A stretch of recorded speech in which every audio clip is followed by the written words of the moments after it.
Buenas noches, muchísimas gracias por la presentación, muchísimas gracias a la Biblioteca Nacional por darme esta oportunidad de eh, conversar sobre los trabajos e investigaciones que vengo haciendo desde hace más de 20 años y que están en relación con la élite mercantil, los comerciantes y los vínculos que tenían con la corona española, ¿no?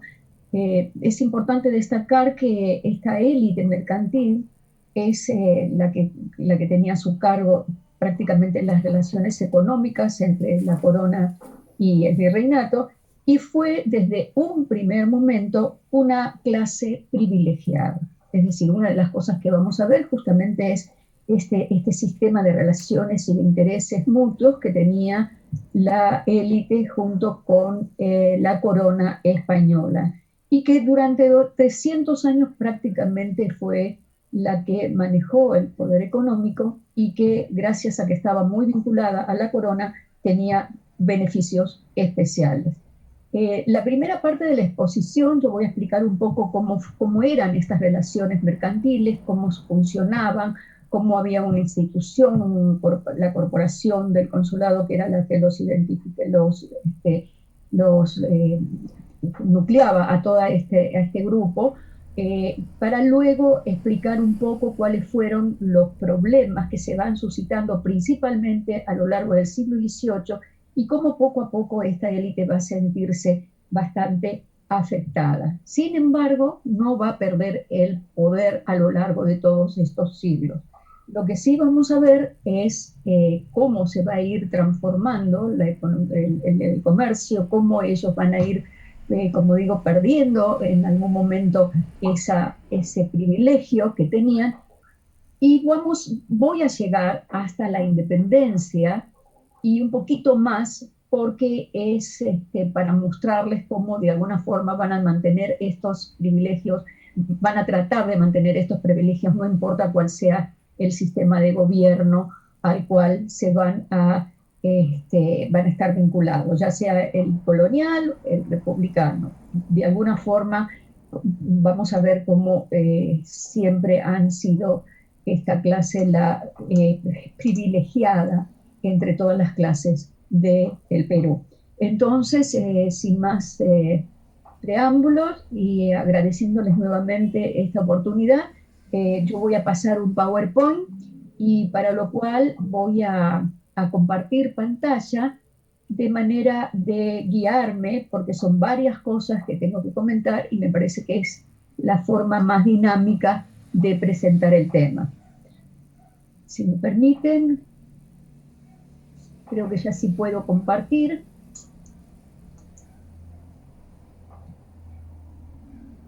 ¿Pueden ver el PowerPoint? ¿El PowerPoint se puede ver para poder comenzar? Sí. Perfecto.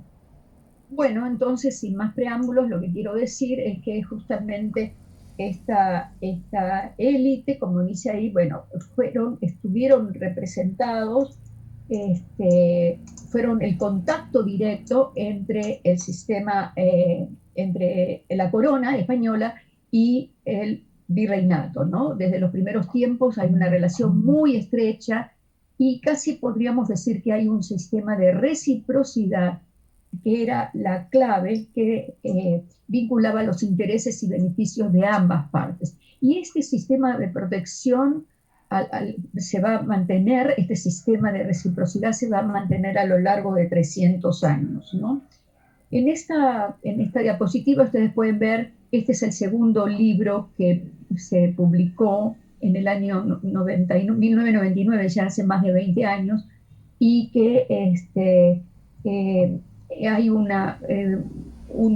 grupo de historiadores que hemos hecho trabajos específicamente sobre cada uno de los comerciantes. Y estos comerciantes, como digo, estaban representados en una institución que era el consulado, que es una institución corporativa, es un gremio mercantil, y era la que a través de este consulado la élite concedía préstamos, donativos a la corona a través del virrey y a su vez recibía beneficios especiales, ¿no? Y de esa forma se mantuvo, por eso digo, a lo largo de 300 años, mantuvo la exclusividad en el tráfico mercantil. ¿Cuáles fueron las primeras asociaciones? Aquí tenemos el ejemplo, esta es justamente la carátula de lo que fue el Consulat de Mar, que es las ordenanzas, es decir, los consulados no son nuevos, los consulados vienen desde la Edad Media, digamos, siglo XII, siglo XIII, cuando se crean esta gran expansión mercantil, y en el siglo XIII se había creado, no voy a hablar de todas las, porque las hay en toda Europa, pero sí nos interesa la de Barcelona porque fue la base a partir de la cual se van a crear los consulados tanto en México como en el Perú, y además es esta corporación que va a nuclear a estos grandes comerciantes, ¿no? Es un gremio mercantil, ¿no? Y este gremio de la Universidad de Barcelona justamente reunía a los comerciantes, a los constructores navales, y luego todas estas ordenanzas que ellos van a establecer para tener un orden van a ser plasmadas en el libro del Consulat de Mar. Y a partir de ahí se van a dar estas primeras agrupaciones, ¿no? Que protegían los intereses de los comerciantes catalanes, los valencianos, los mallorquines, y por medio de sus representantes o cónsules que tenían en los puertos extranjeros. Era una manera de organizar, ¿no? Fue uno de los gremios más organizados y, como digo, el gremio que más tiempo ha durado, como ustedes van a poder ver. Posteriormente se van a crear otros consulados, y los dos consulados más importantes que se crean luego de Sevilla, en Sevilla se crea en 1543, que era una Contraloría del Comercio entre España y todos los territorios externos, se van a crear en América. Y el más antiguo sería el de México, de 1592, y luego ya el de Lima, que se va a crear en 1613. Fíjense que estamos hablando de muchísimos años, o sea que por eso digo que es una de las corporaciones más antiguas y por eso estaban sumamente organizados, ¿no? Aquí tenemos, por ejemplo, la famosa Casa de Contratación, perdón, en Sevilla, que justamente el edificio es el actual Archivo de Indias. El Archivo de India es la antigua Casa de Contratación que funcionaba en Sevilla.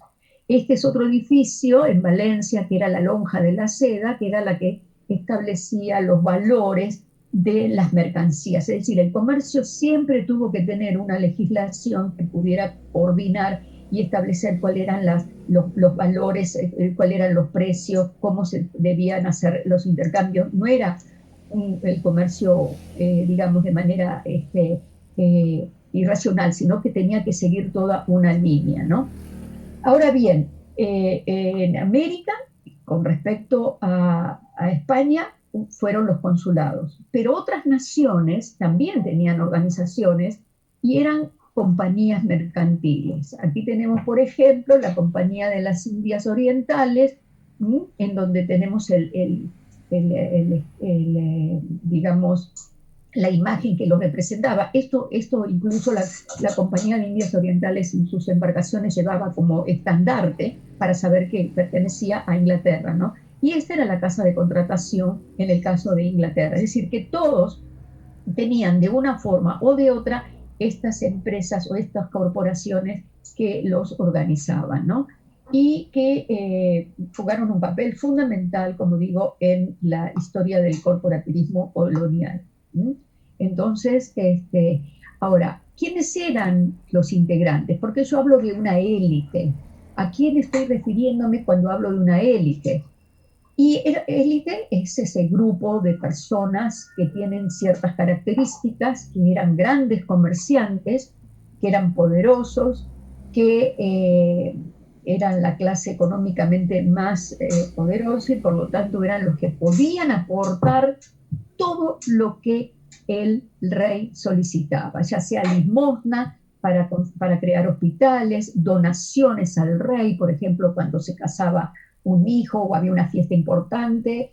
Ellos prácticamente no pagaban nada, mandaban a pedir el dinero a los distintos virreinatos. En un primer momento los dos grandes virreinatos eran México y Perú, y entonces había que hacer esas donaciones. Y en la medida que aparecían ellos donando este dinero o peculio, evidentemente luego recibían algún beneficio, ¿no? Otra de las cosas que hacían también era armar los ejércitos, o por ejemplo, armar la Armada del Sur, ¿no? Todas esas cosas salían, el dinero salía de los aportes de los comerciantes. Y además hay que tener en cuenta que los comerciantes son los que manejan el capital líquido. No es lo mismo el hacendado tiene la tierra, no puede sacar el dinero rápidamente. En cambio, el movimiento, ya sea por capital líquido o por letras de cambio, que son esos documentos que se intercambiaban también con el comercio, son los que realmente tienen la capacidad económica, ¿no? Entonces compraban uniformes, armaban los ejércitos, ¿no? Y toda esta participación a favor de la corona era lo que generaba esta relación o esta conjunción de intereses y beneficios mutuos a los cuales yo me estoy refiriendo, ¿no? Ahora, ¿qué cosa daban? Los comerciantes a través del consulado. Siempre se hace a través de la corporación. O sea que por eso era muy importante estar vinculado a esa corporación. Era estar, digamos, a nivel de reconocimiento. Por ejemplo, donativos graciosos. Graciosa es la frase, ¿no? Donativos graciosos. Pero justamente gracioso significaba que daban esos aportes sin necesidad de después de recuperarlos, ¿no? Y eso les permitía tener franquicias mercantiles, ¿no? Como por ejemplo obviar en el pago de los aranceles al ingreso de ciertas mercaderías prohibidas. Tenemos que pensar que la corona española lo que le interesaba era controlar mucho cómo era todo este sistema mercantil, y entonces había mercancías extranjeras que estaban prohibidas. Prohibidas relativamente, porque esta gente, como tenía estos privilegios, se les daba ciertas concesiones y al final eran los que ingresaban estas mercancías. Después tenían a su cargo la recaudación de impuestos. Hay 3 impuestos importantes al comercio: el almojarifazgo, la alcabala y la avería. El almojarifazgo se cobraba a la entrada y salida de los puertos. Era un impuesto que se cobraba sobre las mercancías en función del uso del puerto. La alcabala era el precio o el valor sobre las mercancías en función de lo que se determinaba que tenía que pagar. Y la avería también era un impuesto que se cobraba justamente para armar, ¿no? Para mantener la Armada del Sur. Por eso que cuando desaparece la Armada del Sur, que es la que estaba sobre el Pacífico, evidentemente la avería se va a dejar de cobrar. Y también tenían funciones de fomento, es decir, fíjense ustedes la cantidad de actividades que desarrollaban, ¿no? Por ejemplo, la construcción de caminos, obras benéficas. Por ejemplo, el camino del Callao, que iba desde Lima al Callao, fue hecho con el aporte de los comerciantes, ¿no?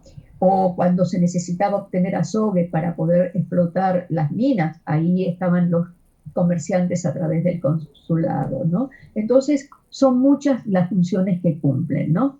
Y además, el consulado como corporación, como ente corporativo, como digo, es un ente corporativo privado en la medida que representa a los comerciantes, pero público en la medida que cumple funciones específicas para la corona. Recibía principales. ¿Qué quiere decir recibir principales? Recibía capitales a interés, ¿no? Es decir, dinero que muchos particulares cedían a las cajas del consulado y depositaban a crédito. Es decir, era como un banco establecer, deposito tanta cantidad de dinero y durante varios meses o todos los meses me daba una rentabilidad. Esto era una cosa muy común, por ejemplo, las mujeres que quedaban viudas y no tenían otro recurso, entonces había dinero que se entregaba al consulado para recibir una renta prácticamente anual. También recibía el dinero de la Real Hacienda, muchos capitales de la Real Hacienda que lo invertían, ¿no? Para administrarlo y para que de alguna forma también funcionara, le diera alguna rentabilidad. Entonces, vemos como el consulado, aparte de corporación, es como un banco de préstamos, un banco que recibe dinero y a su vez presta, ¿no? Y eran muy, muy rigurosos. Hay que ver los documentos del consulado, los libros, ¿no? Muy puntillosos, quiénes eran los que entregaban dinero, a quienes se les debía devolver, a quienes no, cuánto se debía pagar, ¿no? Y bueno, y todo esto entonces le servía para obtener luego beneficios especiales, ¿no? Ahora, en el Perú eran considerados mercaderes aquellos que se exponían a la navegación, es decir, porque el Perú fue desde sus inicios un gran emporio comercial. Todo se comercia y se comercia a diferentes niveles. Yo creo que en el día de hoy nosotros podemos darnos cuenta de esto que sigue funcionando, ¿no? El tema de que evidentemente las ferias son fundamentales, ¿no? Eh, pero hay diferentes niveles, es decir, los grandes mercaderes, los grandes comerciantes eran aquellos que se exponían en la navegación, generalmente tenían un barco, tenían tienda también a la calle, ¿no? Y a partir de 1786, que es una de las reglamentaciones más, digamos, del siglo XVIII, debían tener mínimo un capital de 12.000 pesos fuertes, que era bastante dinero, ¿no? Ahora, en Lima, para esa fecha, declararon ser dueños de tiendas, un total de comercio, de tiendas de comercio, 101 comerciantes, almaceneros 88 y cajoneros 137. Son tres diferentes tipos de comerciantes. El almacenero era el que tenía tienda, ¿no? O sea, una especie de almacén de ramos generales. Y los cajoneros eran los que se instalaban de alguna forma, bueno, ya lo pasé, pero si volvemos atrás para ver, ¿no? Acá principalmente la imagen, esta imagen, ¿no? Acá tenemos la recoba y en esa recoba era donde justamente se reunían los cajoneros para hacer sus transacciones mercantiles, ¿no? Entonces era un grupo, digamos, bastante significativo, pero como que hacían un mercado mucho más al menudeo, ¿no? Los grandes comerciantes, los que yo digo élite, los que yo digo que son este grupo muy, muy especial, un grupo muy privilegiado, eran los que hacían las transacciones a distancia. Acá tenemos para una idea de quiénes eran estos grandes comerciantes. Es decir, una forma de reconocerlos, así comencé yo mis investigaciones, es establecer a ver quiénes son, dónde los ubico. Y entonces ahí encuentro que cumplen la función de prior y de cónsul, ¿no? Había un cónsul, dos priores, y que durante un año tenían que dirigir la institución. Y entonces aquí tenemos algunos nombres, como por ejemplo José González Gutiérrez, que se dedicaba al comercio con Chile y con la Compañía de Filipinas. Tenemos a Joaquín Lavena, cónsul, que fue financista y también era uno de los que puso bastante dinero en el consulado, al conde de Fuente González, que comerciaba con Chile, con Quito y con la Compañía de Filipinas, es decir, que estos comerciantes, grandes comerciantes, comercian también con Filipinas a través, en esta primera etapa, al principio era a través de México, luego ya lo van a hacer de manera directa porque la corona va a establecer una factoría acá que tiene que ver con que pudieran hacer directamente el comercio con China. También Diego Sáenz de Tejada, importador-exportador, Vicente Ferrer Martínez. Estos son algunos de los tantos que yo he podido analizar y que he buscado a cada uno de ellos, ¿no? Los hermanos Elizalde, que comerciaban con Cádiz, con Guayaquil y con China. Muchos de estos traen esas mercaderías chinas que supuestamente estaban prohibidas, pero ellos sí podían hacerlo. Y bueno, lo tenemos al conde de San Isidro, que era accionista de la Compañía de Filipinas, y Antonio Lavalle, que fue el primer comerciante que yo comencé este trabajo en el año 1992, ¿no? Y que justamente me interesaba porque él comercia esclavos con Buenos Aires y Montevideo. Ramírez de Arellano, el dueño, el que dio origen a la casa de Ribagüero. La casa actual de Ribagüero es una casa del siglo XVIII que era de Ramírez de Arellano. O sea, Ramírez de Arellano es el antecesor de lo que fue Ribagüero. Y esa casa le pertenecía a Ramírez de Arellano, ¿no? Bueno, ¿cuáles son los problemas? Esto es en grandes rasgos, digamos, lo que podemos decir de cómo funcionaba el sistema, cómo el sistema se lubricaba y cómo el sistema avanzaba y no había, a pesar de ciertas dificultades, siempre estaba ahí, digamos, al tanto de las necesidades. Uno de los grandes problemas fue el contrabando, ¿no? El contrabando fue el principal conflicto que va a tener que enfrentar el comercio español con América y por lo tanto van a intentar principalmente a partir del siglo XVIII con los Borbones a tomar una serie de medidas para incrementar los recursos porque se les perdía demasiados recursos, ¿no? En ese afán de querer controlar todo el comercio y evidentemente se les hacía agua por un montón de lados porque nadie puede controlar las costas del mundo, o sea, ni del Atlántico ni del Pacífico, y era prácticamente imposible. Y además porque, bueno, el contrabando, los puntos claves del contrabando eran el Caribe, ¿m? Porque esto era la zona en donde justamente aparecían muchísimos eh, este, piratas ingleses, es decir, las competencias de intereses entre los comerciantes y los principalmente ingleses, que para los ingleses nadie es dueño, y eso lo dicen claramente en sus documentos, o sea, nadie es dueño del mar, razón por la cual ellos podían acercarse a cualquier costa y comerciar. Entonces, mientras se mantuvo el sistema de flotas y galeones que tenían fechas fijas que llegaban a las costas de Portobelo, Veracruz y La Habana, que eran las zonas donde llegaban con fechas fijas, los ingleses aprovechaban y llegaban tiempo antes y vendían sus mercancías mucho más baratas. Y el comerciante comercia en función de esos intereses. El otro foco de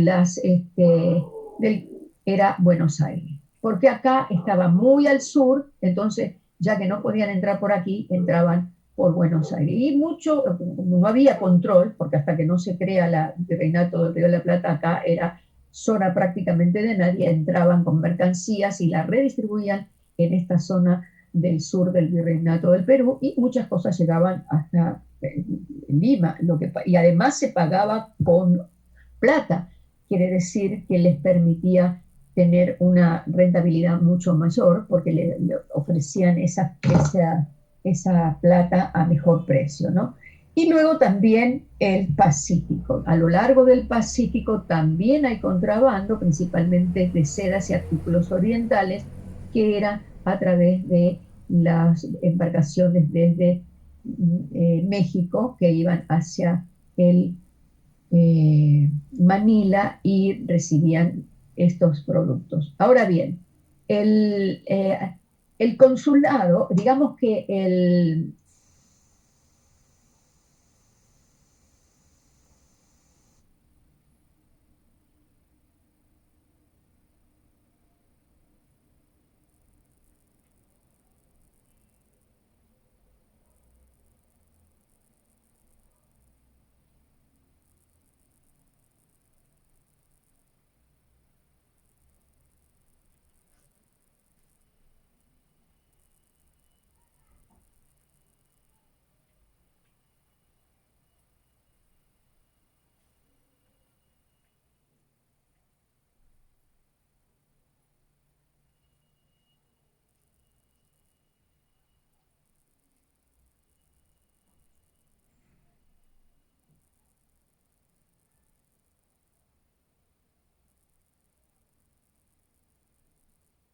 Profesora Cristina, disculpe que le interrumpa. Se le ha desactivado el audio. Ahora le van a volver a activar el audio para que continúe con su exposición.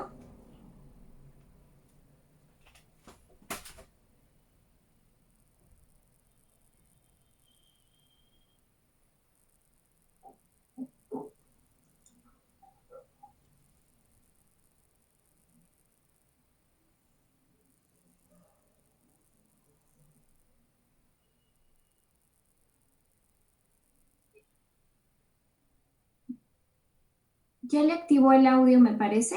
Tiene que presionar para activarlo.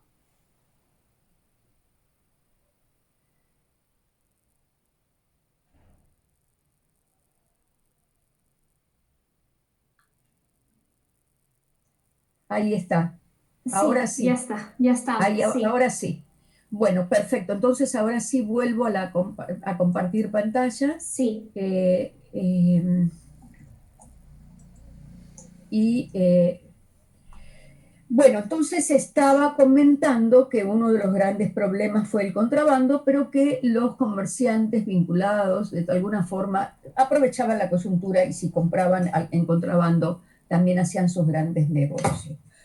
Todo comienza a mediados del siglo XVIII con la invasión de Vernon, el inglés, al Caribe, en Cartagena de Indias, que esto fue un desastre prácticamente para los ingleses. Ellos pensaron que podían entrar perfectamente en el Caribe porque prácticamente el Caribe es la puerta de entrada a América, y entonces hicieron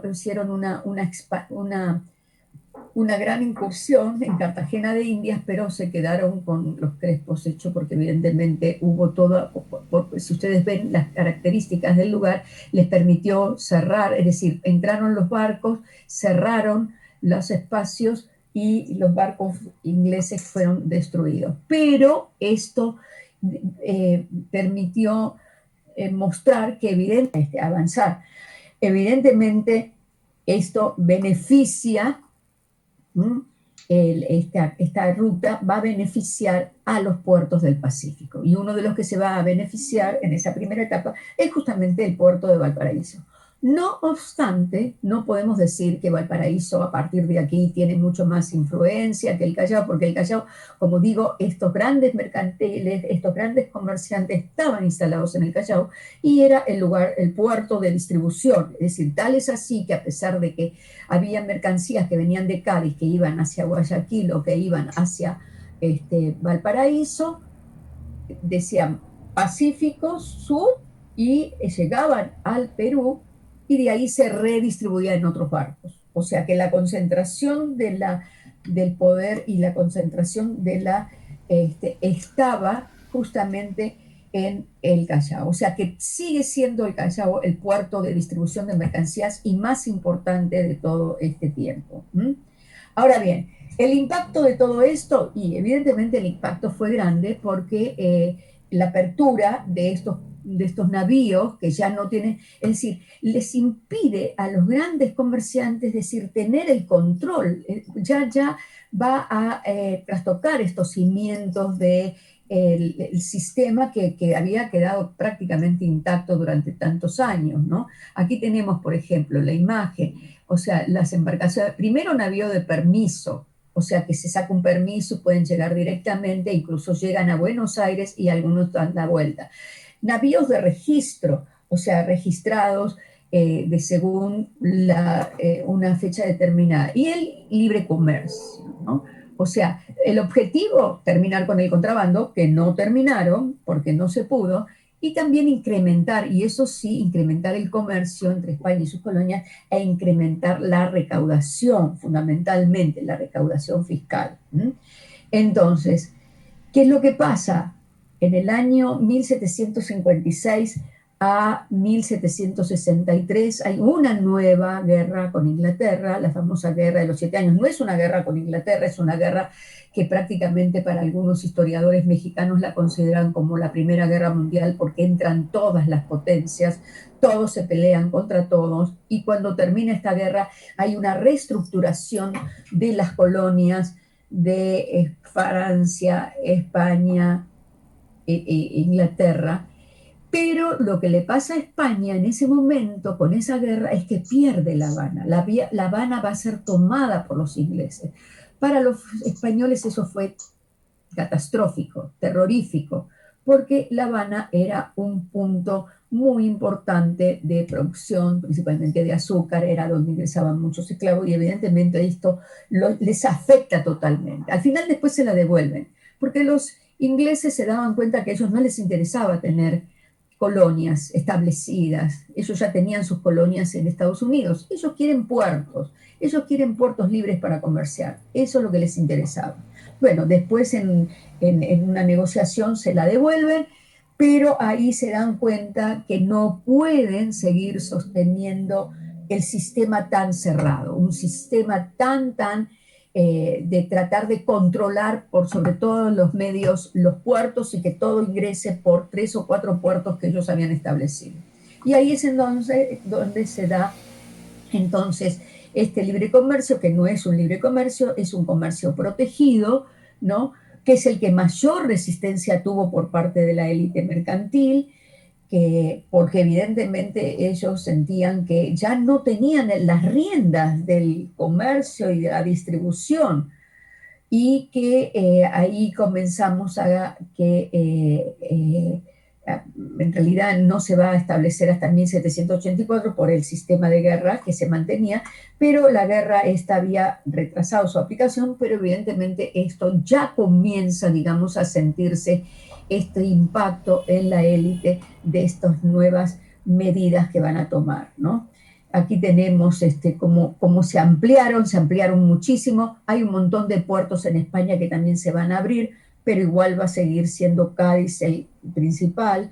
Aquí pasa lo mismo, se abre Santo Domingo, La Habana, Veracruz, Cartagena, Portobelo, bueno, pero digamos que, y ya están abiertos Buenos Aires, Montevideo, Valparaíso, ¿no? O sea que hay muchos puertos.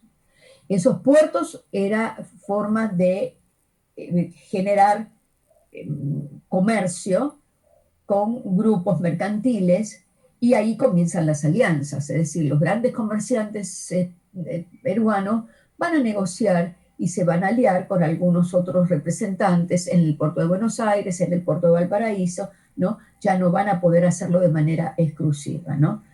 Entre otras cosas, no me voy a detener, entre otras cosas, no sé cómo voy con el tiempo, tendría 10 minutos todavía, ¿no? No, todavía puede continuar, todavía hay tiempo. Perfecto. Una de las cosas que hace el reglamento es liberar algunas mercancías, ¿no? Ustedes saben que uno de los grandes problemas de las reformas borbónicas, aquellos que trabajan las cuestiones más sociales, es que aumenta la alcabala del 4 al 6%, y ese aumento de alcabala interno es lo que genera, entre otras cosas, la rebelión de Tupac Amaru. A nivel de comercio exterior es al revés, por eso digo que siempre ha sido el grupo de poder privilegiado, porque lo que van a hacer es liberar algunos productos. Entre los productos que liberan va a estar el cacao de Guayaquil, la cascarilla, que es esta plantita, que ustedes la tienen que conocer porque es la planta que aparece en el escudo del Perú, y que era de Tarma y de La Paz, y el cobre de Valparaíso. Entonces, estos productos ya no van a pagar alcabala. ¿Para qué? Para incentivar esa exportación. Entonces, perjudican el comercio interno al establecer estas aduanas interiores, de subir del 4 al 6%, pero liberan el comercio exterior. Muy liberal, muy definitivamente un sistema que los beneficia justamente a estos grandes comercios, ¿no? Bueno, de todas maneras el consulado se queja, ¿no? En 1790 dice que con todas estas exportaciones y con todos estos puertos que han abierto, evidentemente se ha saturado el mercado, hay una excesiva cantidad de productos importados, o sea que entran por la importación, que el virreinato, dicen, el virreinato no podía absorber 5 millones de pesos anuales de mercadería, y al final en un quinquenio llegan a ingresar 46 millones de pesos. Quiere decir que, o el equivalente a 9.2 millones de pesos fuertes en mercancías. Mercado había, es por lo que les digo. Era Lima, el Perú, era un gran emporio comercial, un gran emporio, y todo lo que traían se vendía. Y si traían cosas exóticas más, y si traían cosas, todo se vendía, todo tenía espacio, pero ellos pierden el control, digamos, de esto, ¿no? Y entonces el virrey, justamente en la época del virrey Gil de Taboada, van a quejarse al virrey, ¿no? Entonces a través del consulado expresaban que el comercio libre había permitido, y esto lo dice el virrey, ¿no? Dice, había permitido a todos adquirir los medios que antes estaban reservados solo a los pocos que hacían el comercio. Esto nos está demostrando que es como que se amplía la base de comerciantes. Ya no es una élite muy cerrada y exclusiva, sino que comienzan a aparecer nuevos comerciantes, ¿no? Y entonces estas relaciones entre el consulado y la corona comienzan, digamos, a no ser tan cordiales como lo habían sido, comienzan a haber ciertos problemas de deterioro, ¿no? Comienzan a deteriorarse las relaciones mercantiles, las relaciones, ¿no? Bueno, otro de los grandes problemas va a ser ya a fines del siglo XIX. O sea, tenemos que pensar que es un siglo de muchos cambios y es un siglo donde hay muchísimas guerras, enfrentamientos. Estos enfrentamientos entre la corona inglesa y francesa y española evidentemente es parte del desarrollo del mercantilismo que estaba a pleno en ese periodo y que aquel que obtenía mayor cantidad de riqueza, la corona era mucho más fuerte y evidentemente entonces los enfrentamientos eran constantes, ¿no? Y hay una nueva guerra con Inglaterra y aquí ya, digamos, 1797, ojo, ¿no? Ya estamos en el periodo en que luego va a haber un intercambio de alianzas, porque ya con la Revolución Francesa, Inglaterra va a ser aliada de Francia, perdón, de España en contra de Francia, ¿no? Pero con esa guerra, por eso estas guerras se necesitan, el comercio no puede parar. Si España está en guerra, Francia está en guerra, Inglaterra, se necesitan embarcaciones neutrales, lo que se dicen embarcaciones neutrales. ¿Y cuáles son esas embarcaciones neutrales? Aquellas, digamos, países que no participaban, como por ejemplo puede ser Portugal, aparecen las embarcaciones norteamericanas como grandes proveedores, es decir, las embarcaciones norteamericanas trasladando las mercancías. Bueno, y esto es, digamos, la piedra de toque que le va a dar al comercio, ¿no? Este comercio con neutrales va a provocar muchas transgresiones, al punto de que incluso no hay a veces en la documentación no hay, no se pueden revisar si realmente cuáles son las embarcaciones que han llegado y lo que no han llegado, porque parece que ha sido bastante caótico. Llegaban y ya no tenían una forma de identificarlas o de registrarlas en las aduanas, se entraban por otros puertos. La cuestión es que cuando la corona quiere volver atrás y eliminar todo este sistema, ya no puede. No puede porque la prohibición ya no se le hizo caso omiso. Al final, las autoridades españolas, como las británicas y en algunos casos también los americanos, especialmente en el Río de la Plata, permiten que el comercio siga avanzando porque no lo pueden detener, porque el comercio es así, tiene su propia dinámica, ¿no? Y no se le puede poner tantas trabas como se les había querido poner. Llegamos a 1804 y podemos decir que 100 años, desde 1704 a 1804, las cosas, ¿cuánto habían cambiado? ¿En cuánto habían cambiado? ¿Eh? Llegaban embarcaciones al Pacífico Sur, ya no francesas, pero sí inglesas, e intentaban con una serie de artimañas introducir mercancías, o sea, no había control prácticamente, ¿no? Las condiciones políticas internacionales también estaban ya totalmente desarticuladas, era la guerra contra España, perdón, contra los franceses. Recuerden que en 1805 se da la batalla de Trafalgar y se pierde la armada francesa y española en conjunto. ¿Cómo iban a controlar las costas peruanas? ¿De qué manera? ¿Mm? Y ya esto era la situación bien crítica y el erario entonces ayudaba a la proliferación de acciones muy ilegales, ¿no? Toda esta es una etapa de bastante confusión. Bueno, los comerciantes en Lima entonces llevaban por un lado, comercian igual, ¿no? Tratan de sobrellevar y de salir adelante como pueden, ¿no? Entonces, por eso digo, como corporación tratan de frenar todas estas cosas, pero como comerciantes individuales tratan de buscar sus propios beneficios. Entonces, ¿qué sucede? En ese periodo, justamente, la necesidad de recaudar más impuestos, ya que se habían abierto muchos puertos, se van a establecer nuevos consulados. Consulados en Veracruz, en Guadalajara, en Buenos Aires, en Valparaíso, en Cartagena de Indias, es decir, aparecen nuevos consulados, porque los consulados eran los organismos, eran estos entes que permitían, que tenían toda una infraestructura que les permitía la recaudación de los impuestos. Y vuelven a comenzar a recaudar impuestos, nuevos impuestos que se van a establecer en las mercaderías. Ustedes saben que una de las formas que se tiene para recaudar, digamos que se tiene más que nada para obtener recursos, cuando el Estado no tiene recursos, una de las cosas que hace es poner nuevos impuestos. Y en este caso va a ser a las mercancías, ¿no?, que llegaban. Entonces, aquí tenemos un mapa en donde ya Perú, Lima, que era el único consulado, ya va a entrar en competencia, ya tiene otro 1795 en Santiago, 1794 en Buenos Aires, ya se había creado el virreinato, en Montevideo en 1812, en Cartagena, todos son de la misma época, porque es esta época de barcos neutrales que evidentemente se necesitaba tener alguna, instrumentar algún sistema que permitiera la recaudación de impuestos, nuevos impuestos. Aquí tenemos,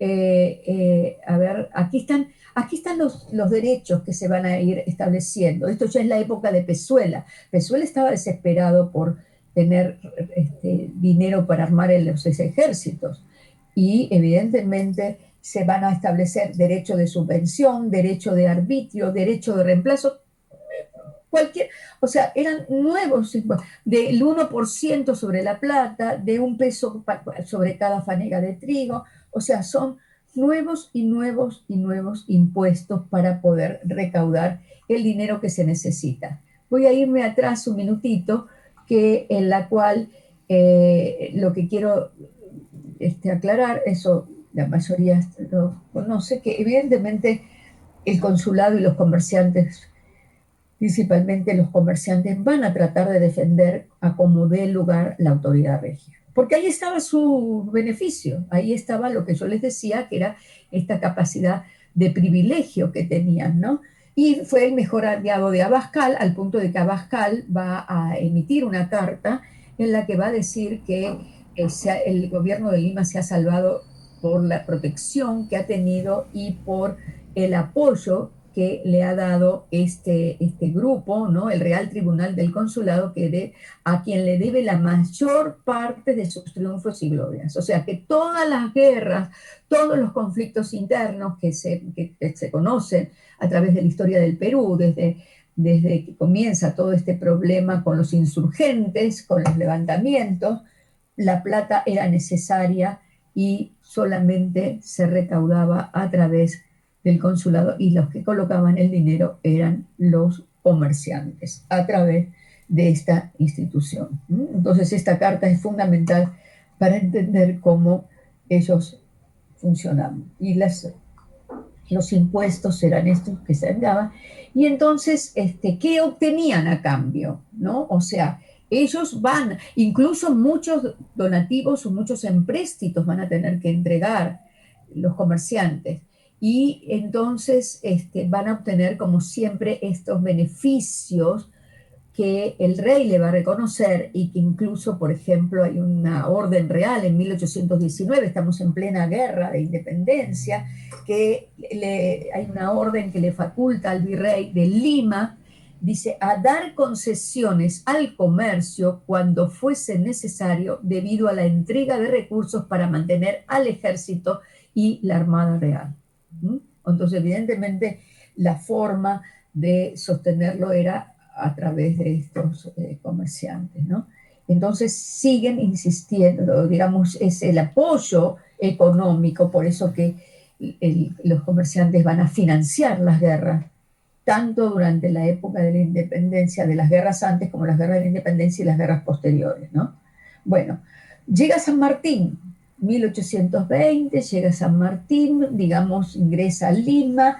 Una de las primeras medidas va a ser solicitar un empréstito, porque necesita plata, y pide 150.000 pesos, que no es mucho comparativo con los donativos que habían estado dando a la corona. Y entonces son los integrantes del consulado al que le pide. Ahora, lo que hace San Martín justamente es una de las primeras estrategias que pone en práctica es el comercio libre. El comercio ya con todos los países de América Latina y del mundo. Entonces destituye el consulado, es decir, el consulado es una corporación, institución de antiguo régimen y la elimina. Y en su lugar crea la Cámara de Comercio. ¿Mm? Pero esta Cámara de Comercio luego va a volver a ser consulado, y eso vamos a ver, ¿no? Es decir, la Cámara iba a cumplir las mismas funciones que el antiguo consulado, ¿no? Porque es el que sabe cuáles son los que tienen, quiénes son los comerciantes y cuáles son las condiciones de cada uno de ellos, y son los que van a establecer cómo se hace la recaudación de estos ya no son préstamos, ya no son donativos graciosos, ya no son préstamos forzosos. Ya se les pide a todos, se les pide a los gremios, a las corporaciones, a los comerciantes, a los hacendados. Lo que pasa es que los hacendados no tienen forma de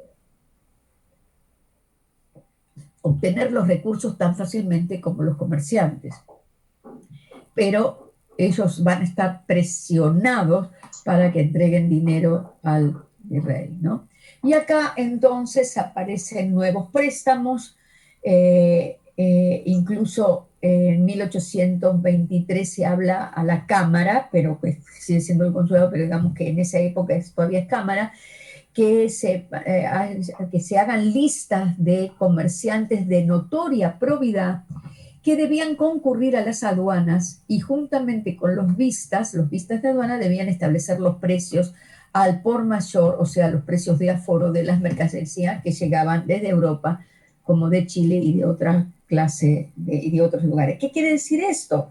Que ellos son los mismos comerciantes, son los que tienen que establecer el valor de las mercancías, porque son los que negocian con esas mercancías.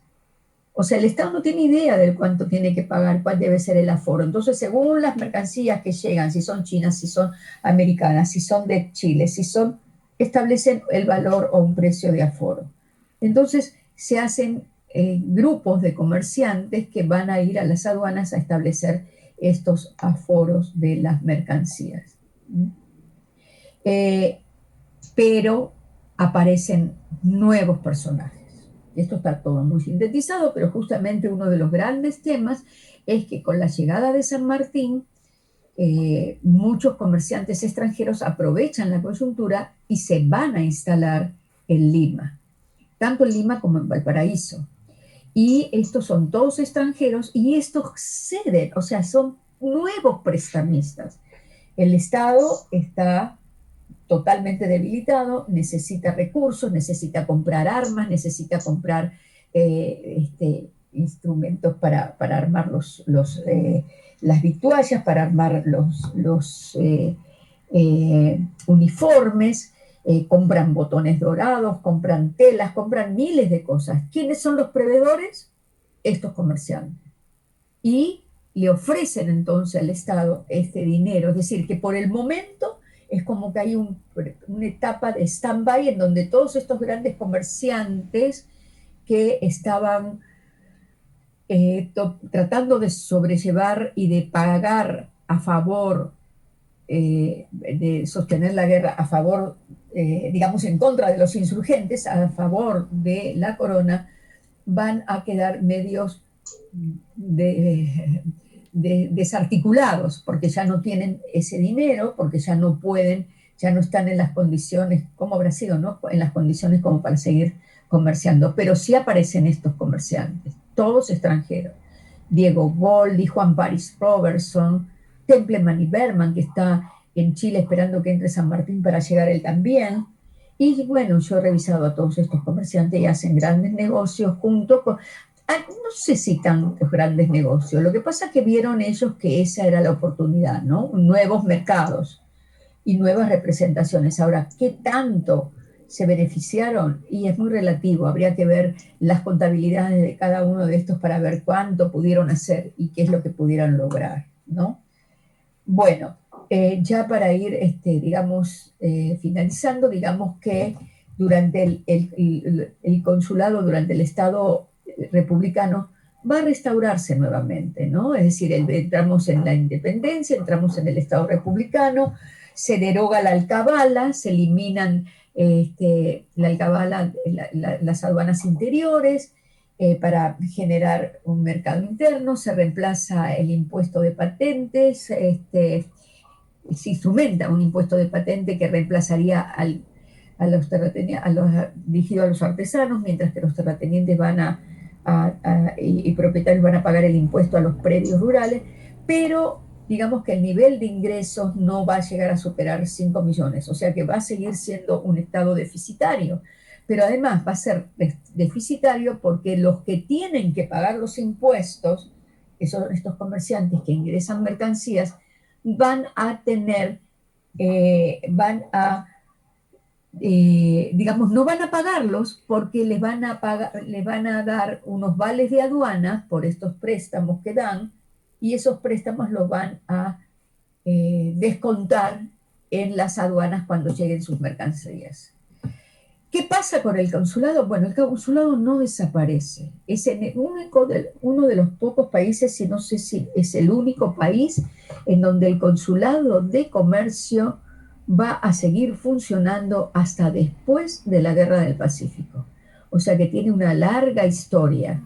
Una historia en el siglo XIX que está todavía por hacerse, pero sí que tiene que ver mucho con la etapa de la consolidación de los, ¿no? La etapa de la consolidación, los trabajos que ha hecho Alfonso Quirós. Yo he revisado de sus listas y muchos de esos comerciantes que aparecen, o de sus listas, muchos de estos que aparecen son antiguos comerciantes que estaban vinculados al consulado. En el 25 fue exonerado del pago de réditos, se elimina en el año 1826 con el movimiento liberal, y luego en el 29 con Gamarra se vuelve a instaurar. Y desde 1829 va a durar hasta fin de siglo, hasta que se da después de la Guerra del Pacífico, cuando se da ya, digamos, la modernización de los sistemas fiscales, ¿no? Ahora, el consulado se consideraba que no era, ellos mismos se reconocen a sí mismos, no era un mero juzgado de negocios mercantiles. Al fin de cuentas, el consulado lo que va a hacer es administrar todos los ramos que se le va a otorgar para administrar las rentas internas. Es decir, que a eh, eh, lo que va a estar funcionando, aparte de como gremio mercantil, es eh, como es administrar la deuda pública. ¿Mm? El consulado se va a hacer cargo de la caja de amortización. Esa caja de amortización va a llamarse con el tiempo caja de arbitrios. Se les va a tener una pequeña renta del 1% de impuesto para mantenerse, ¿no? Que se decía el derecho consular, y luego va a ser el derecho de arbitrio.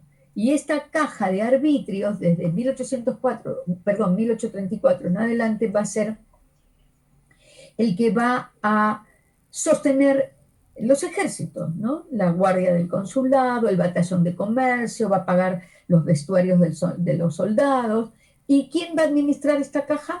El consulado, ¿no? Que va a ser una instancia intermedia entre el Ministerio de Hacienda y la caja de arbitrio. En la caja de arbitrio recibe el dinero, y ese dinero va al Ministerio de Hacienda. ¿Cómo lo manda? A través del consulado, que es la instancia intermedia, ¿no?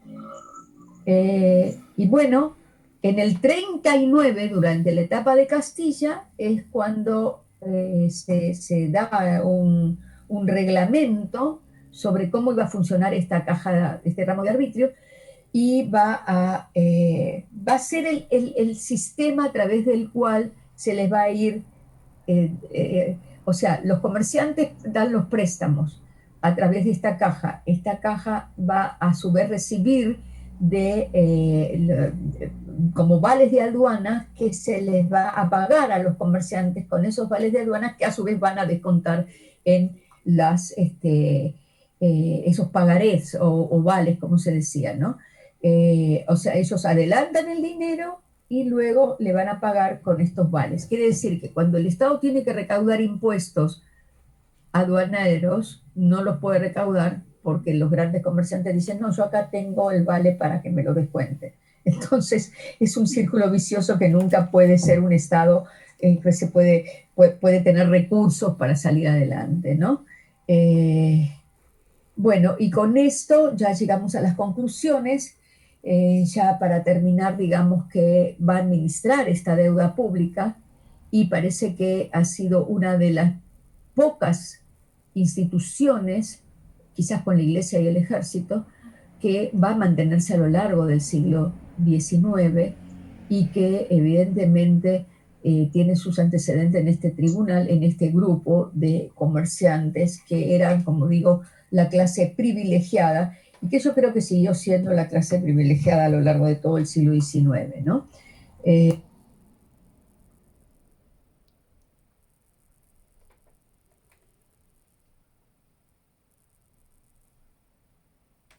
Finalizando, digamos que durante el consulado, durante el Estado republicano, va a restaurarse nuevamente, ¿no? Es decir, entramos en la independencia, entramos en el Estado republicano, se deroga la alcabala, se eliminan la alcabala, las aduanas interiores, para generar un mercado interno, se reemplaza el impuesto de patentes, se instrumenta un impuesto de patente que reemplazaría dirigido a los artesanos, mientras que los terratenientes y propietarios van a pagar el impuesto a los predios rurales, pero digamos que el nivel de ingresos no va a llegar a superar 5 millones, o sea que va a seguir siendo un Estado deficitario, pero además va a ser deficitario porque los que tienen que pagar los impuestos, que son estos comerciantes que ingresan mercancías, van a tener, van a, digamos, no van a pagarlos porque les van a dar unos vales de aduana por estos préstamos que dan y esos préstamos los van a descontar en las aduanas cuando lleguen sus mercancías. ¿Qué pasa con el consulado? Bueno, el consulado no desaparece. Es uno de los pocos países, y no sé si es el único país, en donde el consulado de comercio va a seguir funcionando hasta después de la Guerra del Pacífico. O sea que tiene una larga historia. Una historia en el siglo XIX que está todavía por hacerse, pero sí que tiene que ver mucho con la etapa de la consolidación de los, ¿no? La etapa de la consolidación, los trabajos que ha hecho Alfonso Quirós. Yo he revisado de sus listas y muchos de esos comerciantes que aparecen, o de sus listas, muchos de estos que aparecen son antiguos comerciantes que estaban vinculados al consulado. En el 25 fue exonerado del pago de réditos, se elimina en el año 1826 con el movimiento liberal y luego en el 29 con Gamarra se vuelve a instaurar. Y desde 1829 va a durar hasta fin de siglo, hasta que se da después de la Guerra del Pacífico, cuando se da ya, digamos, la modernización de los sistemas fiscales, ¿no? Ahora, el consulado se consideraba que no era, ellos mismos se reconocen a sí mismos, no era un mero juzgado de negocios mercantiles.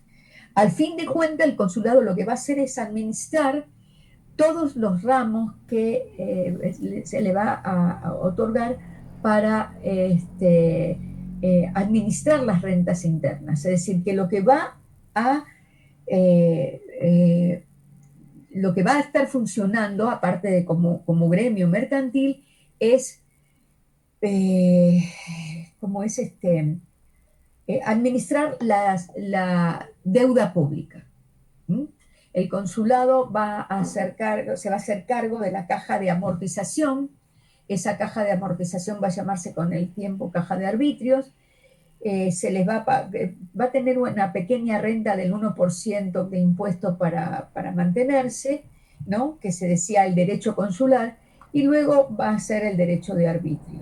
Y esta caja de arbitrios, desde 1834 en adelante, va a ser el que va a sostener los ejércitos, ¿no? La guardia del consulado, el batallón de comercio, va a pagar los vestuarios de los soldados. ¿Y quién va a administrar esta caja? El consulado, ¿no? Que va a ser una instancia intermedia entre el Ministerio de Hacienda y la caja de arbitrio. En la caja de arbitrio recibe el dinero y ese dinero va al Ministerio de Hacienda. ¿Cómo los manda? A través del consulado, que es la instancia intermedia. Y bueno, en el 39, durante la etapa de Castilla, es cuando se da un reglamento sobre cómo iba a funcionar esta caja, este ramo de arbitrio, y va a ser el sistema a través del cual se les va a ir, o sea, los comerciantes dan los préstamos a través de esta caja. Esta caja va a su vez recibir como vales de aduanas que se les va a pagar a los comerciantes con esos vales de aduanas que a su vez van a descontar en esos pagarés o vales, como se decía, ¿no? O sea, ellos adelantan el dinero y luego le van a pagar con estos vales. Quiere decir que cuando el Estado tiene que recaudar impuestos aduaneros, no los puede recaudar porque los grandes comerciantes dicen, no, yo acá tengo el vale para que me lo descuente. Entonces, es un círculo vicioso que nunca puede ser un Estado que puede tener recursos para salir adelante, ¿no? Bueno, y con esto ya llegamos a las conclusiones.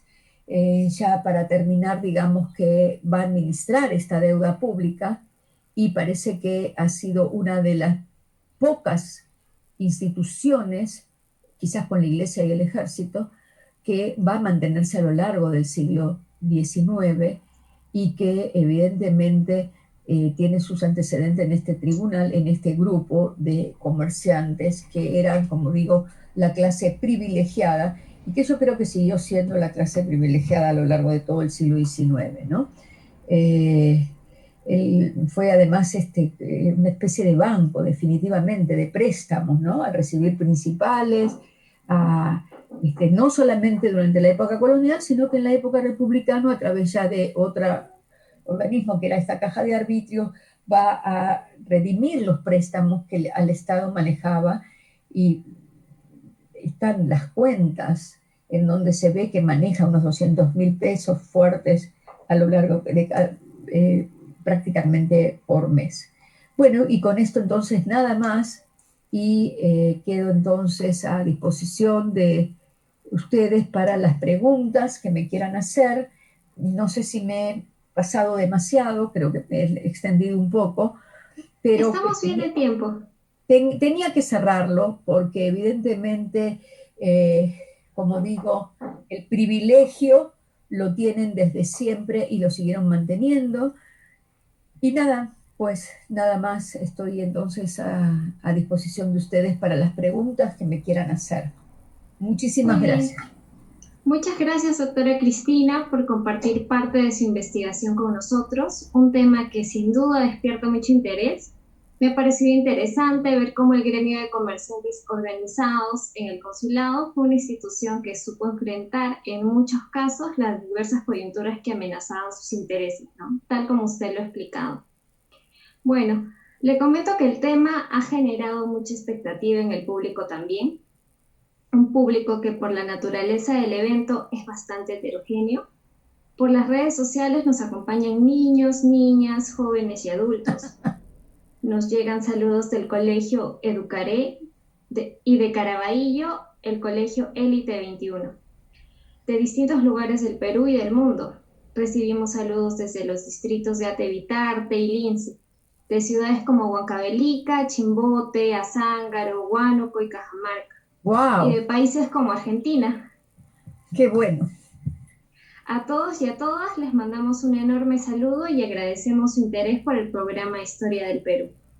Bien, como lo adelantamos al inicio de esta sesión, pasaremos a una breve rueda de preguntas que el público nos ha hecho llegar a través de las plataformas Zoom y Facebook. De Bueno. Facebook, Yuri A.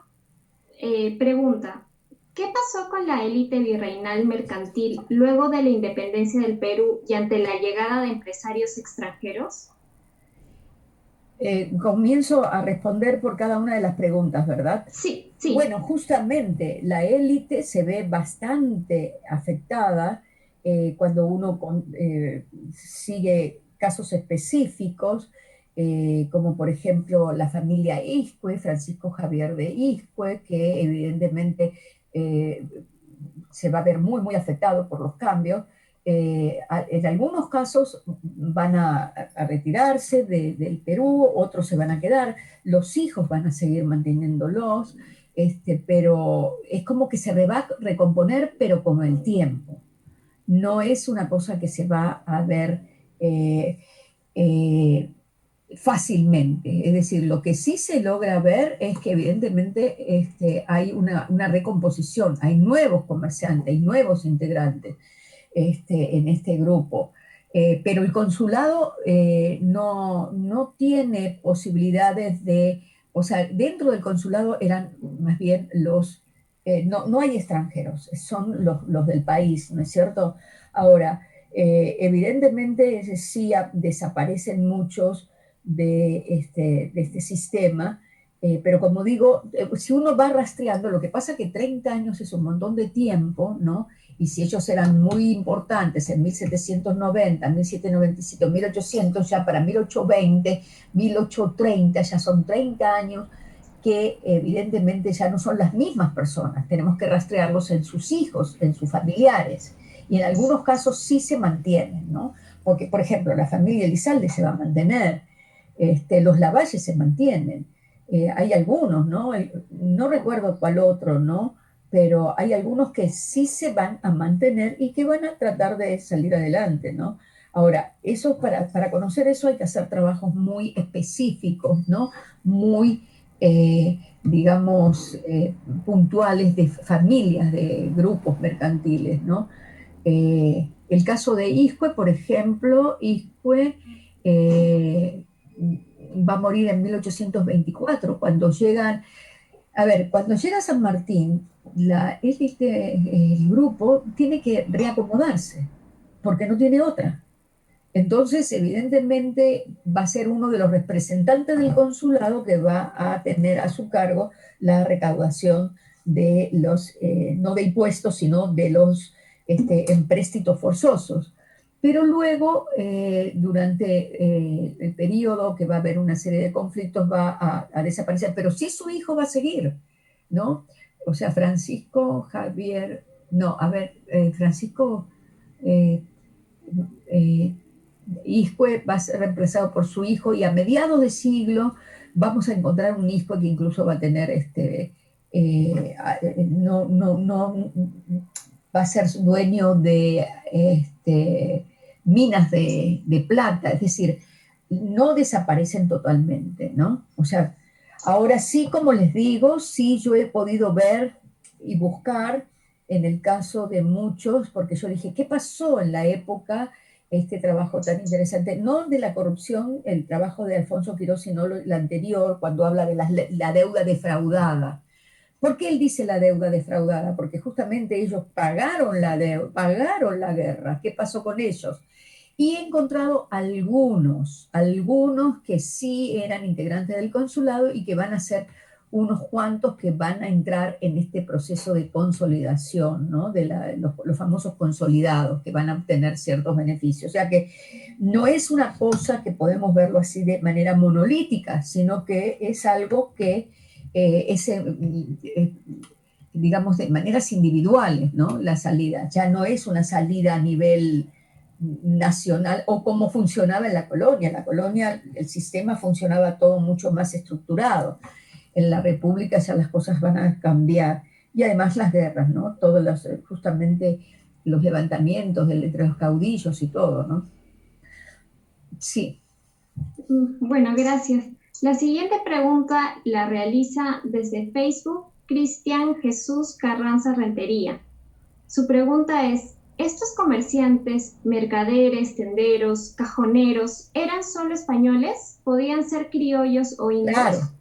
Claro, los primeros serían los españoles que llegaron, porque también hay todo un oleado de comerciantes españoles a mediados de siglo, pero ya después son criollos, hijos de españoles, que siguen las mismas actividades de sus padres, es decir, de hijos. Esa es una de las cosas que se ve entre los comerciantes, ¿no? O sea, como que la continuidad en la familia, porque siempre había alguno que seguía con las actividades del padre, ¿no? O sea, tenía 10 hijos, 5 hijos, bueno, 2 o 3 se dedicaban al comercio y otro se dedicaba al ejército y el otro entraba en la, en la iglesia, pero siempre va a haber algunos que van a seguir con el sistema, digamos, de comercio, es decir, van a seguir con las actividades que habían emprendido los padres, ¿no? Muy bien. La siguiente pregunta de Facebook la hace Rafael Mora Ramírez. ¿Podría explicarnos cómo se manifiesta la influencia que ejercían los comerciantes más ricos en las esferas del poder colonial? ¿Cómo se manifestaban Sí. en las esferas del poder colonial? Bueno, pensemos que si estoy hablando de un grupo privilegiado, es este sistema de alianzas de intereses. Yo me imagino los lobbies que podían llegar a ser digamos, en el gobierno, principalmente durante la época de los virreyes, en donde cuanto más te acercabas al virrey y más accedía a sus privilegios, ibas a tener mucho más beneficios. Es decir, este sistema que nosotros pensamos, ¿no? O sea, que quizás es como muy moderno, ¿no? De negociar para poder obtener determinadas influencias o determinadas actividades dentro del Estado. Ahora, si me estás hablando de la época de la colonia ya tiene una estructura especial, ¿no? Es decir, eh, y la estructura está dada en función de esas personas, es decir, no todos pueden llegar a ser, no todos pueden llegar a obtener ciertos beneficios. Por ejemplo, voy a dar un ejemplo, ¿no? Es decir, José Antonio de la Valle y Cortés era un comerciante, su padre había sido comerciante, era había sido prior del consulado, pero el padre había sido alcalde de Trujillo, o sea que tenía ya funciones dentro del sistema. José Antonio Lavalle y Cortés, a fines mediados del siglo XVIII, ve como alternativa de negocio el ingreso de esclavos que va a traerlos desde el puerto de Buenos Aires y va a obtener bastantes beneficios con ese comercio. Llega la rebelión de Tupac Amaru y este comerciante le ofrece al virrey, y o sea, hay un documento en donde dice, le ofrece su peculio, su dinero, su gente y todo en defensa de la corona. Entonces, ¿qué hace el rey? Le ofrece el título de conde de premio real. Es un premio real que se le da por haber dado este beneficio, este interés de querer defender a la corona. ¿Qué pasa con su hijo? Eso es en la época, él muere en 1815, cuando su hijo, Juan Bautista, ve que las cosas en el comercio no le van bien, o sea, tiene un hermano que está en España y que está la guerra con Napoleón y que incluso dicen, bueno, si esto se cae y no podemos comerciar, yo no tengo ningún problema de instalarme en Londres y comerciamos desde ahí. Pero la situación está compleja y en 1816 solicita al rey que le dé una plaza en el virreinato del Perú y que le da la alcaldía, no, la intendencia de Arequipa. Y Juan Bautista de la Valle va a ser el intendente de Arequipa hasta finalizar la guerra. ¿Y qué va a hacer Juan Bautista siendo intendente? Y va a financiar el ejército contra insurgentes. Entonces, evidentemente, cuanto más relaciones tenías con el Estado, más beneficios obtenías. ¿Mm? Y ya digamos que no puedo decirte si pasaba lo mismo ya bajo un Estado republicano, porque yo conozco la estructura de la colonia. Eh, lo que veo sí que evidentemente estos comerciantes van a seguir prestando dinero a los diferentes gobiernos republicanos, principalmente los caudillos, que evidentemente necesitaban dinero para mantener las guerras, ¿no? No sé si está contestada la pregunta. Sí, bien. La siguiente pregunta la realizan desde Zoom. Herbert Valdero pregunta, ¿de qué forma los piratas y corsarios afectaron la actividad comercial en los dominios de la corona española? Y afectaron en el sentido de que quiebran todo el tiempo el supuesto monopolio. Por eso yo digo supuesto monopolio, porque en realidad cuando se dice la corona española los virreinatos, el sistema mercantil era sobre la base del monopolio. Un monopolio, como he tratado de demostrar, muy relativo. ¿Por qué? Y porque ellos tenían privilegios, es decir, monopolio para la mayoría. Pero si yo tengo o puedo conceder, yo puedo obtener ciertos beneficios y traer sedas chinas, cuando las sedas esas estaban prohibidas, tenían que entrar por otro lado, tenían que ser, quiere decir que evidentemente yo tengo ciertos beneficios. El problema es que el contrabando no se puede controlar en el sentido de que las costas son muy extensas y hay un montón de casos en donde, por ejemplo, arribadas forzosas. ¿Cómo se hace? Es decir, llegaba un barco francés o un barco que no necesariamente son los piratas, pero es un barco francés que daba la vuelta, entraba por Cabo de Hornos, llegaba a las costas primeros del Pacífico, seguía avanzando y necesita una arribada forzosa porque están averiados su embarcación y que evidentemente tiene que bajarse y arreglarlo. Y mientras tanto, ¿qué entrega? ¿Qué sabe? O sea, baja él, baja la tripulación y bajan mercancías. Entonces empiezan a comerciar, miren, tenemos esto. Es decir, el comercio es algo muy dinámico y evidentemente no es fácil controlarlo. Y los piratas sí tuvieron una influencia muy grande, como dije y como mostré, en el Caribe, porque eso fue una de las razones por las cuales las ferias, las famosas ferias que se hacían una vez al año o cada 6 meses, después se espaciaron a cada 2 años y las terminaron derrumbando. Porque si la feria se armaba en Portobelo, Veracruz, La Habana, en la zona del Caribe, y decían, la feria se va a estar, las ferias, o sea, al principio eran esos lugares donde se hacían los intercambios, ¿no? Y donde iban con las letras de cambio y pagaban con las letras y recibían mercancías y esas mercancías las redistribuían. Entonces decían, en el mes de marzo, tal fecha son las ferias. ¿Y qué hacían los piratas? Llegaban antes mucho, o sea, porque los piratas en realidad no son comerciantes, son bucaneros, comercian. Ellos no solamente van para qué, y traen mercancías. Entonces llegaban un mes antes con mercancías inglesas más baratas y entraban y trataban de comerciar. Y como eran más baratas, evidentemente permitía que hasta las mismas vistas de aduana y funcionarios terminaban por aceptar, ¿no? esta situación, ¿no? Entonces sí, evidentemente, recordemos que acá es una de las cosas más importantes que hay que saber. O sea, el concepto de lo que es el comercio para un inglés no es lo mismo el concepto de lo que es el comercio para un español en esa época. ¿Por qué?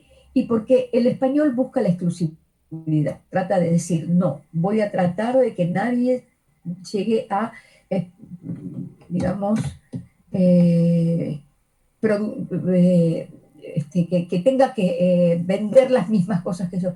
En cambio, el inglés, principalmente, hay que recordar que Inglaterra, justamente por algo, ya en el siglo XVIII es prácticamente dueña de los mares, porque a donde llegaban comerciaban y entran con sus mercancías. Entonces, evidentemente, entonces son piratas, o sea, del Caribe, los piratas del Caribe, pero eran piratas donde llevaban mercancías y con eso se enriquecían, ¿no? Con eso, no sé si se enriquecían, pero sí sobrevivían, ¿no? Evidentemente eso era lo que les permitía esta posibilidad, ¿no? De vivir, ¿no?